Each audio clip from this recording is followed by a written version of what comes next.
Welcome to the We Are Human Leaders podcast. I'm Alexis Zana, and together with my co-host Sally Clark, today we're taking a deep dive into what being a human-centered leader looks like in action. Today's guest is the CEO of a global company, and one that you'll all know. Now, rather than give you the name of the company, I'm going to give you a riddle. What's blue and yellow and lives in your garage? It tackles rust and grease without a qualm. Transforming squeaks and squeals into houses of calm. It comes in a compact can that fits right in your palm. Can you guess who I'm talking about? Today's guest is none other than CEO of global company WD40, Mr. Garry Ridge. Garry is nothing short of an incredible leader, having led WD40 since 1997 and transforming the company's revenue into a multi-billion-dollar publicly listed company, whilst keeping human beings at the central core of the company's priorities. This conversation was nothing short of awe-inspiring, as Garry left both Sally and myself with a multitude of learning moments. We are so excited to share this conversation with you, and let's dive in.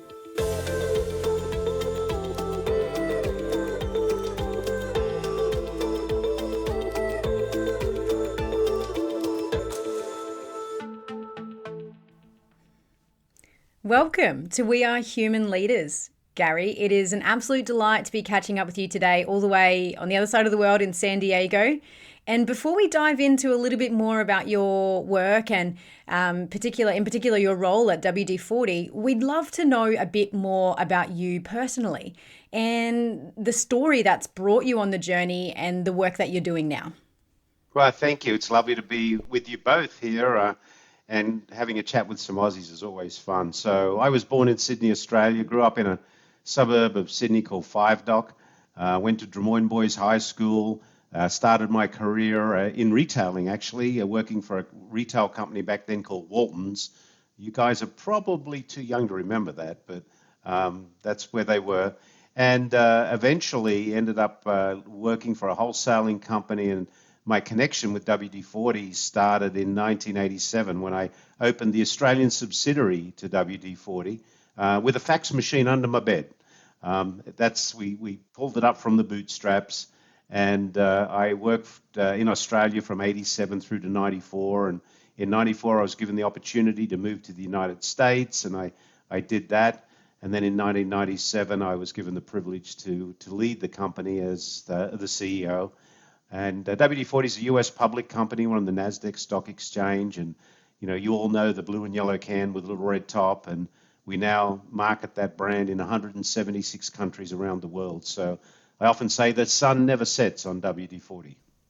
Yeah, wow. And I can certainly speak for Australians. I don't think there's a garage in the country that doesn't have a can of WD-40 in it for everything from jam doors to, bike wheels and these sorts of fun things. It really is the little can that can do so much. There's always another use. That's it.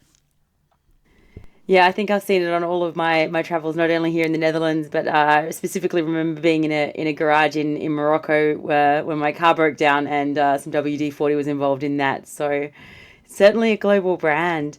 Garry, I'm really curious. You've led WD-40s for some time now, and would love to know how you'd characterize your individual leadership style. What are the key beliefs or methodologies that you use as a leader? Aristotle was born in 384 BC, and Aristotle said, pleasure in the job puts perfection in the work. And I think our role as leaders is to create a place where people go to work every day, they make a contribution to something bigger than themselves, they learn something new, they're protected and set free by a compelling set of values, and they go home happy. Because happy people create happy families create happy communities, and happy communities create a happy world. And my goodness, we need a happy world. And unfortunately, there are a lot of leadership behaviors that don't create cultures where people are valued. And so my leadership style is a servant leader. I'm here to serve, and I'm here to create opportunities for people to do great work, to help them learn, and to create an atmosphere where people know that they belong. One of the biggest desires we have as human beings is the desire to belong. unfortunately, in most organizations, people don't feel like they belong. I wrote a book with Ken Blanchard, the 1 Minute Manager, called Helping People Win at Work. And Ken often says it's a shame that people only know they're doing a good job because no one yelled at them today. So my style is a servant leader, a balance between being tough-minded and tender-hearted. Wow, there's so much that we could dive into there, isn't there? Sal, what have you? I can see you're itching to dive into this more. I think absolutely. One of my the questions that comes to mind for me is I'm really curious whether this was something that felt very evident to you at sort of early in your leadership career, Garry. Was this something, this idea of servant leadership and really putting people at the center of decision making and of business? Is this something that came to you very early, or has it happened sort of over the course of your career as a leader? Well, certainly there are events in my life that really amplified the power of servant leadership. And the biggest one, I guess, I grew up in Australia. I always felt an affection for people. But until you're actually put in a position of responsibility, and when you're responsible for a public company, you know that anything you do could harm a lot of people. And that really becomes clear to you. So back in 1997, when I was given the honor to lead the company as CEO, I wasn't afraid, but I was scared that I didn't know how to create an organization that didn't rely on micromanagement, that was full of people who were coaches. So I looked around and I actually went back to school. I went to the University of San Diego and I did a master's degree in leadership. And that's in fact where I met Ken Blanchard, the 1 Minute Manager. He was my professor. And I was then exposed to the tools to be able to be a better servant leader. So I guess I had an understanding of it, but I didn't rightly know how to do it. And 25 years on from that, which is now, I say that I'm kind of been doing my apprenticeship in leadership. I'm still learning. I'm a work in progress. So, but I'm probably a little better than I was 25 years ago. Wow. There's so much to pull out of that. And I think something that I find very fascinating around what you just said, Garry, is that to me, it sounds like this has been an ongoing learning opportunity for you. And, the instinct, I think, for human beings in fear, which is what you suggested perhaps coming into the role in 1997, you had perhaps thoughts of how do I take care of these people? And often our natural instinct in those moments is to control everything around us. And I think that that's such a fantastic acknowledgement, that not sort of succumbing to that fear of whatever it was at the time, responsibility, but actually learning how to care for human beings first and foremost really was the approach that you took, and taking that as an opportunity to learn. And it goes very beautifully into my next point. And I heard you mention incredibly important words like belonging. Now, WD40 has a reported employee engagement rate of 93%, I believe. Is that correct? Which is astronomical. So what exactly is it about your company culture that's able to have such an incredible employee engagement rate? We are 93% employee engagement globally. 98% of our people say they love to tell people they work at the company. And here's one that'll blow your socks off. 96% of them say they respect their coach. Now, we don't have managers in the business. We call everybody is a coach, because our job is to help coach people. So there's a coaching contract, if you will. I'll just touch on that quickly, then I'm going to flip back to where you are. And here's, because it kind of helps explain this. And the coaching contract is about, let's think about a great coach, a great football coach, an Australian, Aussie rugby league coach, not necessarily the Queensland team, but that's okay.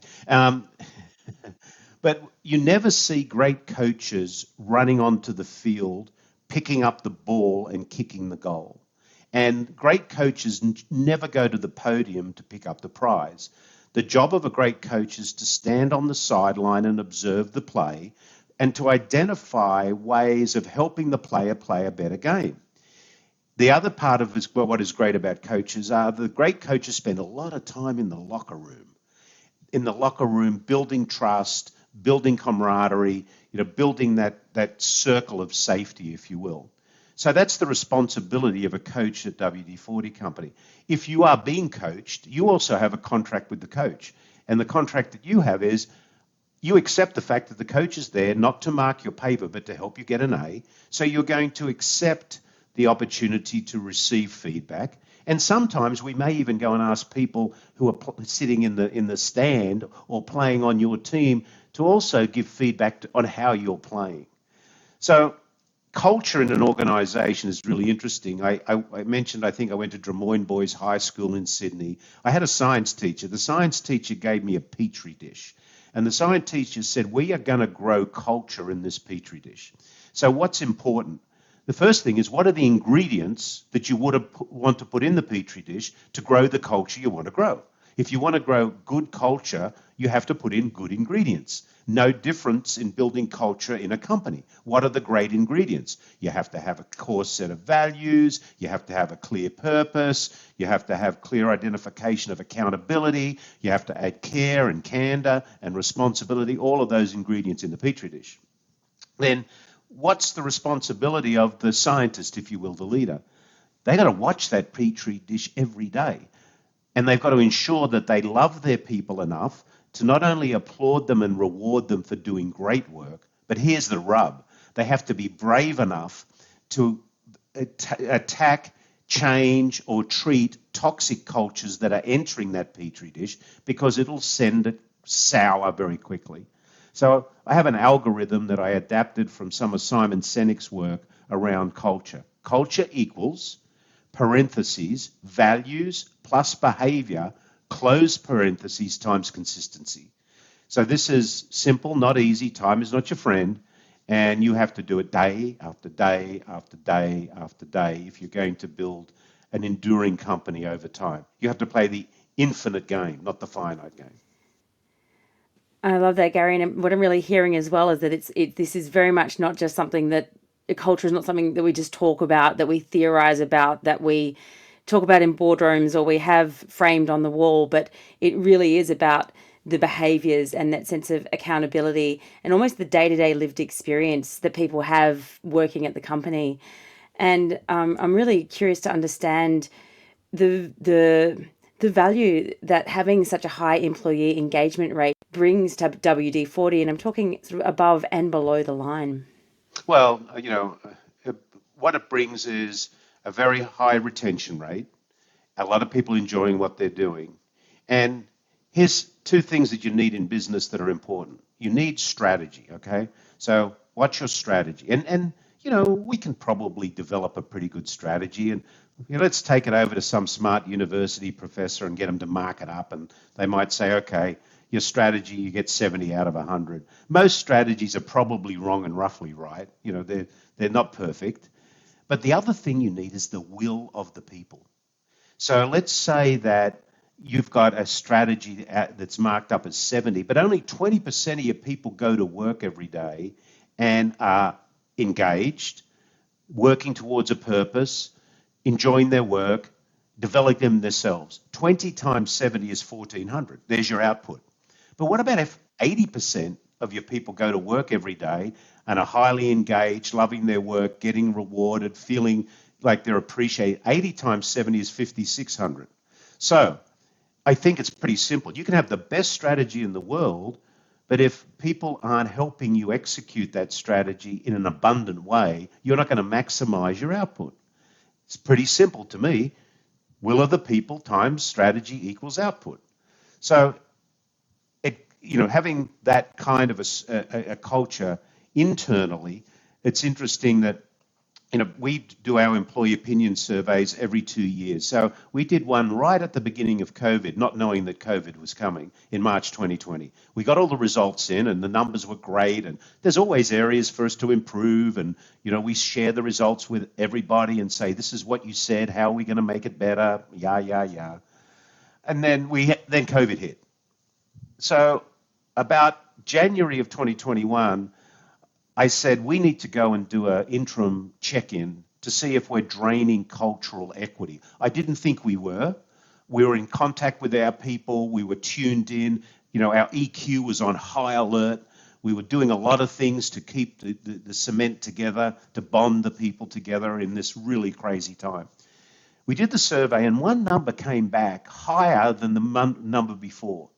And that number was 98% of our people said they were excited about the company's future. Now, let me tell you when this was. This is January 2021. There was no vaccine yet. The future was totally uncertain. Why were people saying they were excited about the future? So we did a little digging into that. And here's what they told us. If we can get through this together, we can get through anything together, because we are living our promise to each other. And our promise is a group of people that come together to protect and feed each other. So and a lot of people say there is no place I would rather be right now as where I have to go to work than here, because I'm respected, I'm taken care of. We made a point of still having fun, because life, you've got to have fun. So on the bottom line, on the last 25 years, we've had a compounded annual growth rate of total shareholder return of about 15% a year. Our market cap went from about $300 million US dollars to $2.5 billion US dollars. We've nearly 6x'd our revenue. We've expanded we sell in 176 countries around the world now. We have offices in 17 countries around the world. And at the end of the day, what do? We sell oil in a can. Ha, ha, ha. No, we don't. Our purpose is we exist to create positive, lasting memories, solving problems in factories, homes, and workshops around the world. If you ask us what business we're in the memories business.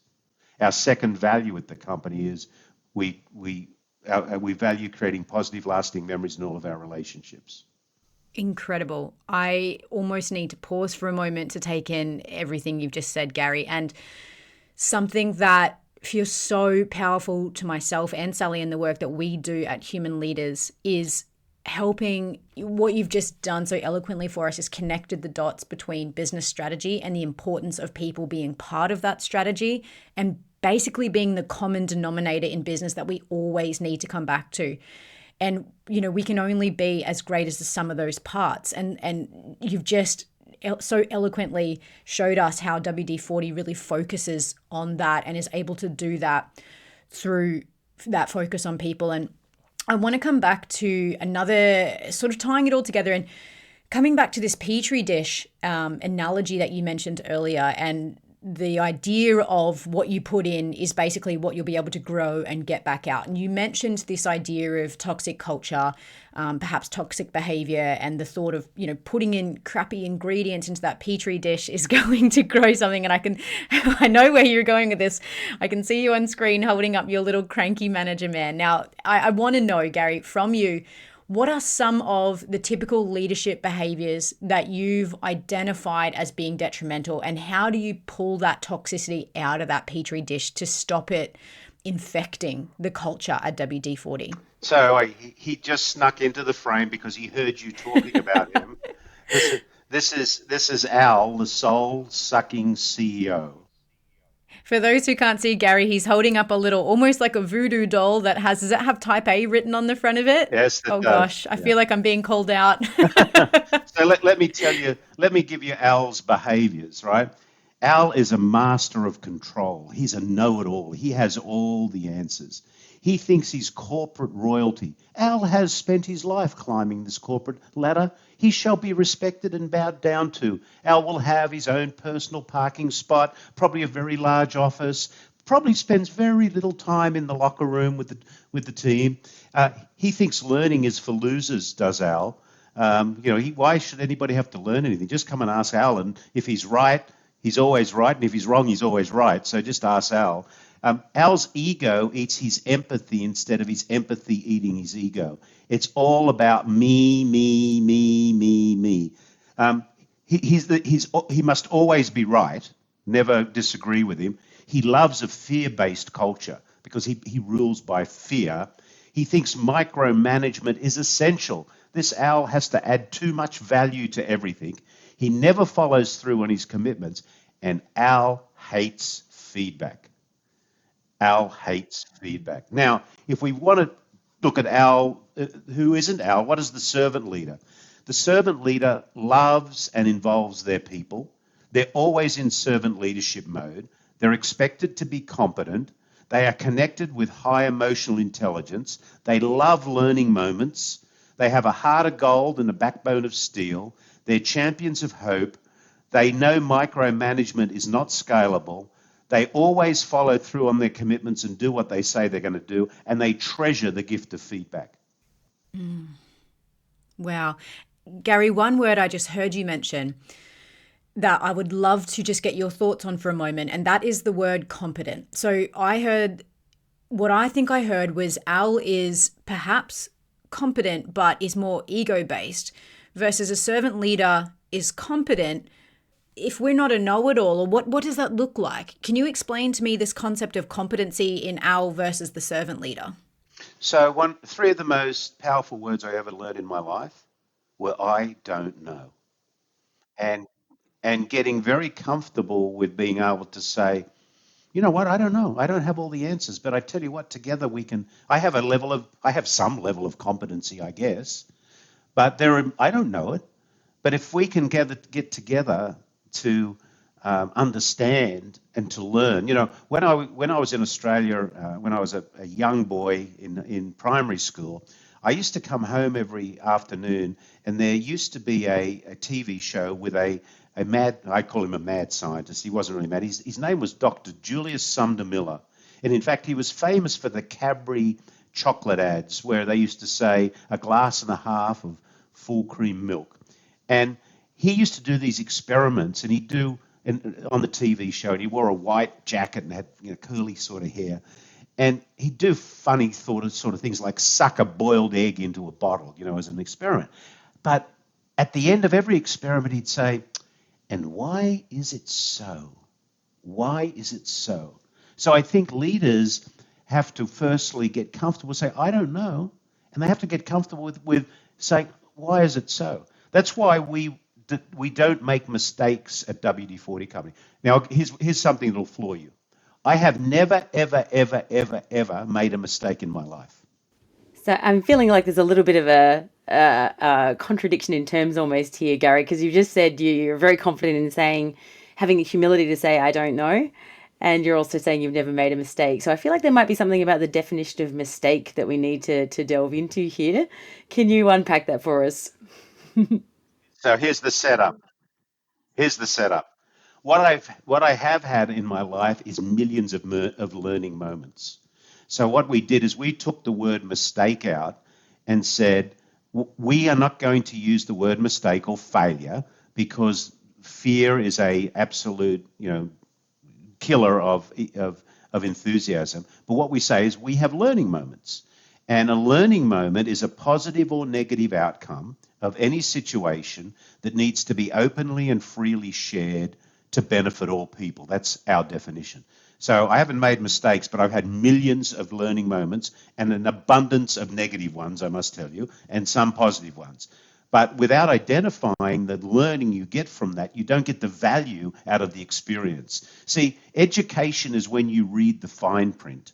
Experience is when you don't.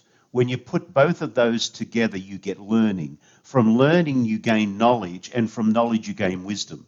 So it's all about the competency side of education, the experimental side of learning, and both of those give you the knowledge to be able to have the experience that you need.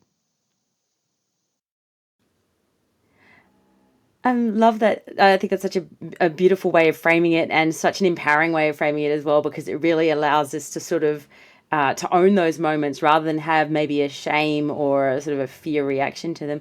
I just want to dig in a little bit also to a couple of things that you've mentioned.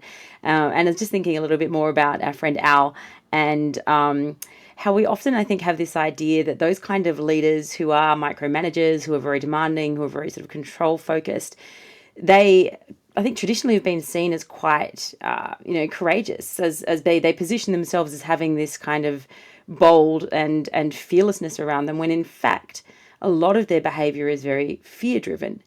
And you mentioned a word earlier, and that was loving your employees. And I think that's connected to the idea of servant leadership. I was wondering if you could speak to that a little bit for us, that sort of difference between fear driven and love driven leadership. So there's a guy by the name of Bob Chapman who was CEO of a company called Barry Weinmiller in the US, and he made a wonderful comment. He said, everybody who comes to work every day in your company is someone's precious child.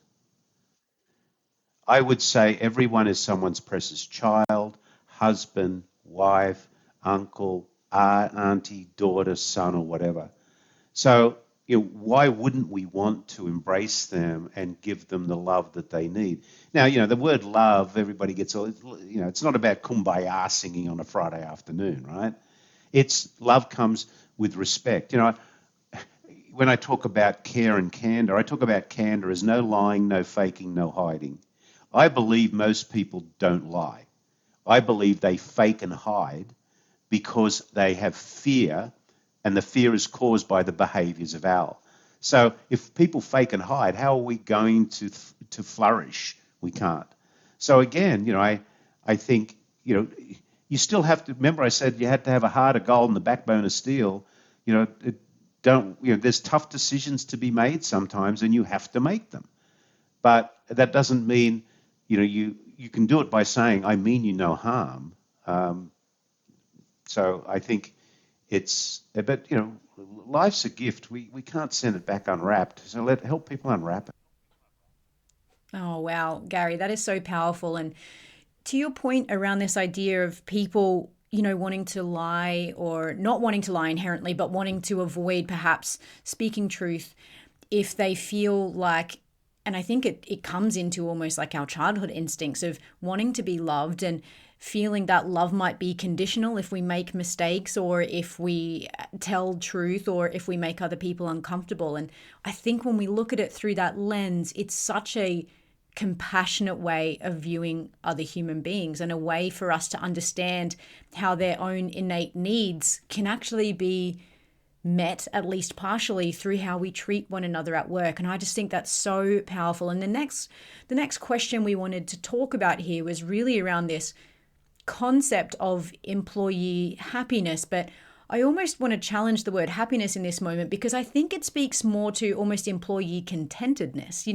Happiness is a fleeting thing. And I think what I've heard you say through the course of this conversation is it's not about having employees happy every day at work. It's helping them feel meaning and belonging and connection and potentially contentedness, which means becoming comfortable on the days where things feel yucky and hard and uncomfortable and perhaps angry and sad. And I'd love to know a little bit more about this. And I think, you've mentioned this concept of love, but what are some of the other key ingredients that you put into that petri dish at WD40 that help you create that sense of employees coming to work and feeling meaning and contentedness in the way they work?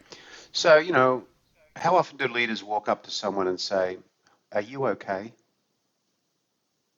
Just as neighbor, are you okay?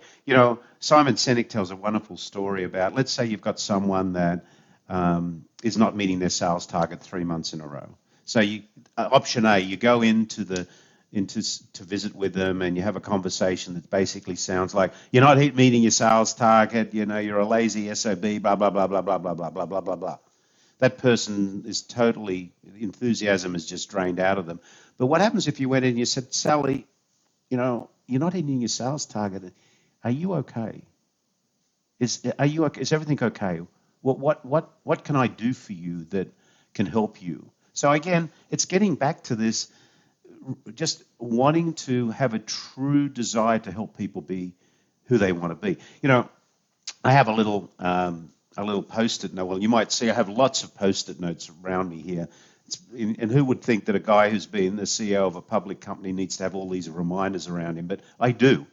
Because as human beings, we're just these basic human beings bumbling our way down the pathway of life. And what happens in leadership, there's these bushes along the pathway, and there's these evil things hiding in the bushes, and they come out and grab us. There's one of greed that comes out and grabs us, and ego grabs us, and the environment drags us in, and we suddenly are in this place we don't want to be. So I have this, one of the post-it notes I have on my computer here is, it says, am I being the person I want to be right now? I have to remind myself consistently. I've got it on my little notepad over there that I carry in, and it says, and who is that person? And I have some words about this is the person I want to be. I want to be grateful. I want to be caring. I want to be empathetic. I want to be reasonable. I want to be a listener. I want to be fact-based. I want to have a balanced opinion. I want to be curious. I want to be a learner. And I want to throw sunshine, not a shadow. Now, I have to remind myself of that because the world will impact me in different ways. You know, I need to be. You know, I was driving through Starbucks on my way to the office this morning, and a couple of mornings ago, someone paid for my coffee, and this morning I thought I'm going to pay for the person's coffee behind me, and I don't know who that person is. But I'm thinking it threw a little sunshine to them because when that person did it for me, it threw a little sunshine. So that's okay. $4.95 for a cup of coffee. It's expensive coffee. But anyhow, you know, it's that sort of reminder that we have to think about. And the other thing that leaders struggle with is just letting things go. You know, we have to ask ourselves two questions. Did I do what I thought was right? And did I do my best? And if the answer to that is yes and yes, you have to go, I have to let it go. That's all I can do. And I think that's important. Amazing points in both points. I think, Garry, especially the first one that you speak to about having that sort of constant reminder of, you know, am I being the person that I want to be and who is that person, I think is such a powerful way of sort of drawing us back into the present moment. Because I think often as a leader, as a human being, it's so easy to get distracted by all kinds of things that are going on and holding multiple things at once. And for me, I often notice a thing for me is if I suddenly slip into using a lot of jargon, that for me is okay. I'm not in the present moment anymore. I'm not speaking my true language here.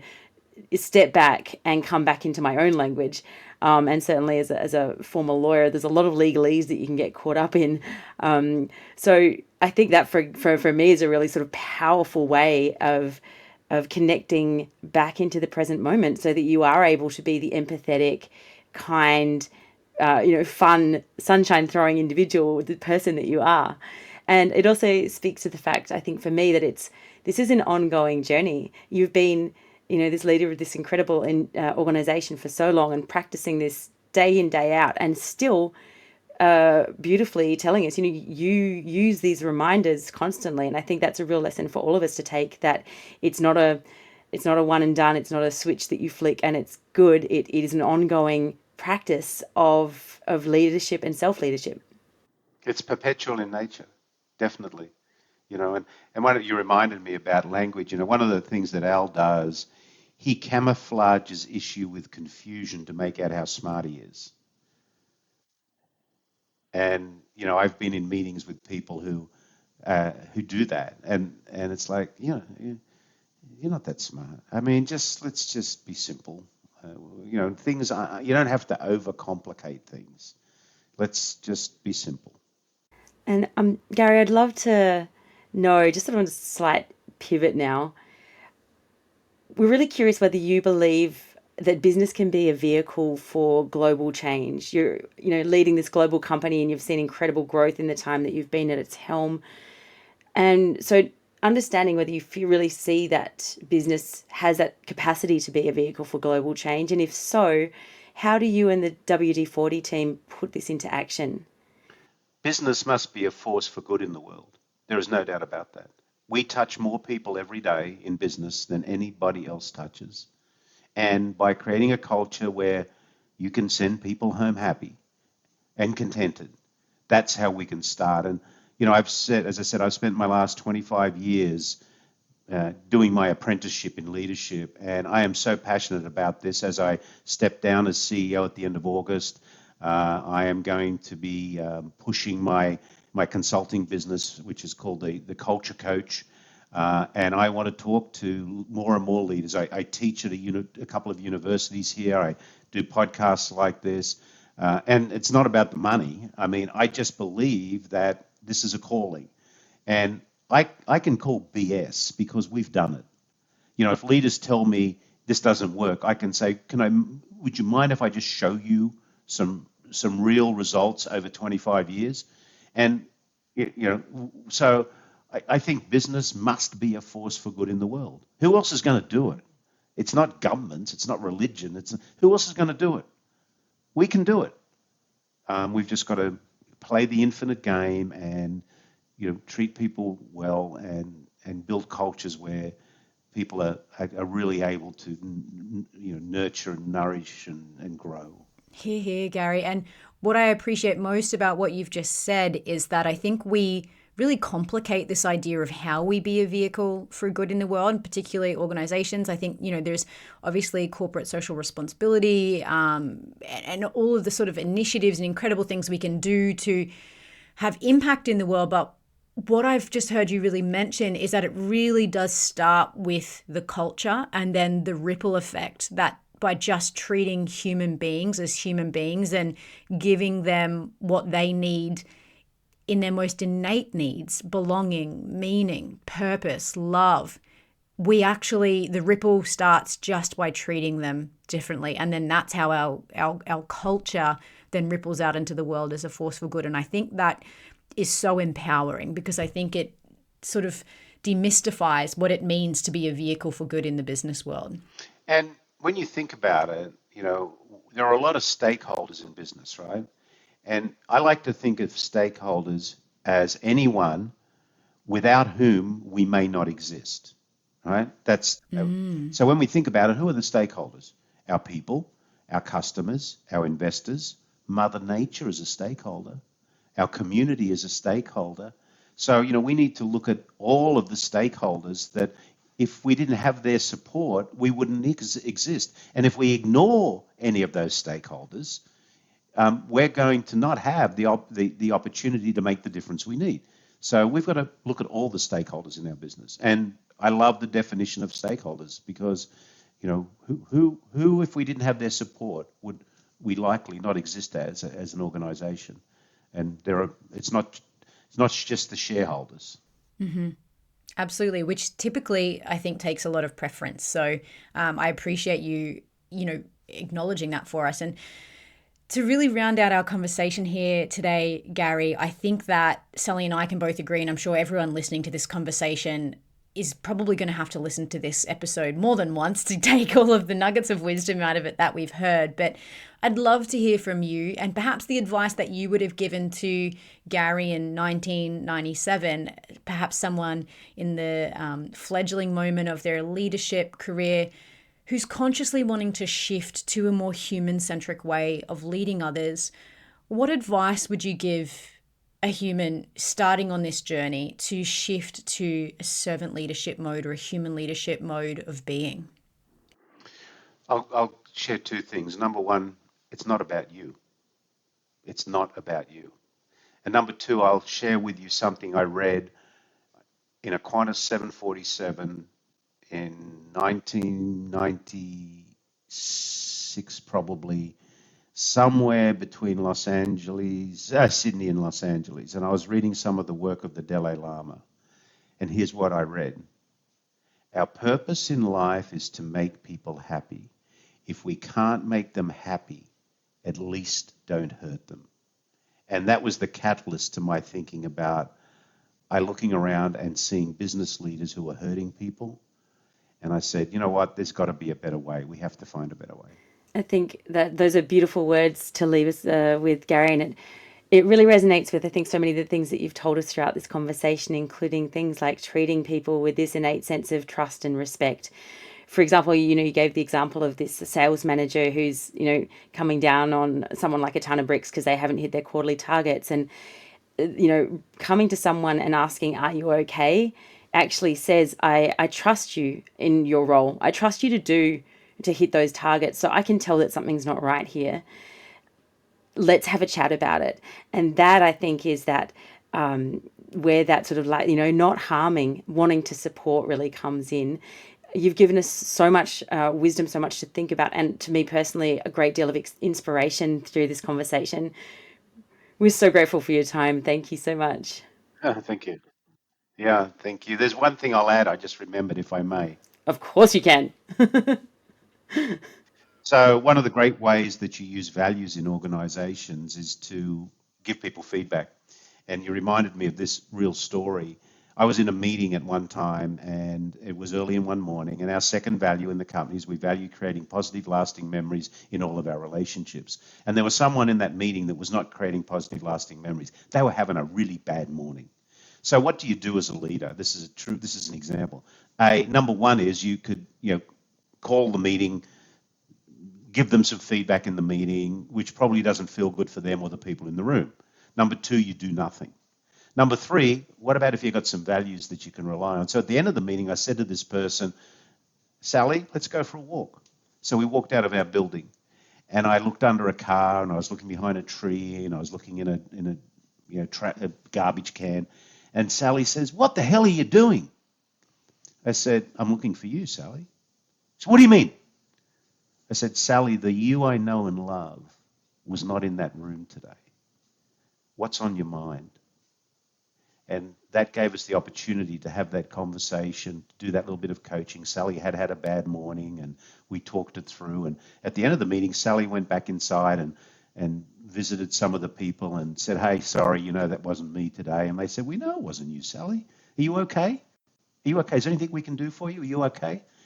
The next morning, I noticed them going to Sally, saying, "Is everything okay today, Sally?" That's the way that you build trust, love, appreciation in a business, because people, if they're not behaving in the way you are used to them behaving, something's going on. Something's going on. Wow, Garry, thank you so much. That is just an egoless moment as a leader. It is the antithesis of type A, Al. We appreciate you imparting your incredible knowledge, expertise, and wisdom with us today at We Are Human Leaders. Thank you so much. You're welcome. Thanks for inviting me. This episode was full to the brim with learning moments. Garry was so gracious with his knowledge and expertise. And if you're anything like Sally and I, you're going to need to repeat this podcast a few times to get the full magnitude of learning moments out of it. To connect with Garry and learn more about his incredible consultancy work, find him at thelearningmoment.net. And if you're ready to take ownership for evolving your leadership style in your life and in your workplace, we invite you to join us at www.wearehumanleaders.com. We'll see you next episode.